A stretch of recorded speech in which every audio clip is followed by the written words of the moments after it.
राजस्थानी साहित्य में भाई और बहन का एक वर्णन मिलता है।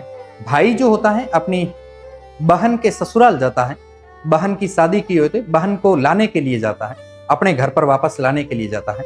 गांव में उसको कहते हैं कि तेड़ा जावना, बाई ने तेड़ो जावना, लेने के लिए जाता है। उस समय बहन के पास जाता है और बहन को के पास जाकर के कहता है कि अपन जीजा कल अपने घर पर चलेंगे। उसी समय एक कोई व्यक्ति आता है और वो कहता है कि रानी साहब, आपके जो पति थे वो वीर गति को प्राप्त हो गए हैं, रणभूमि में लड़ने के लिए गए थे, वीर गति को प्राप्त हो गए।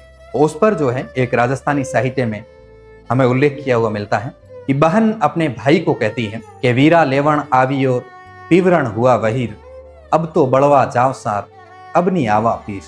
कि वीरा तू मुझे लेने के लिए आया है, पीवरण हुआ वहीर, लेकिन अभी समाचार आया कि मेरे जो पीव है, पति है, वो युद्ध भूमि में वीर गति को प्राप्त हो गए हैं। अब तो बड़वा जाऊं सा, अब मैं सती होंगी।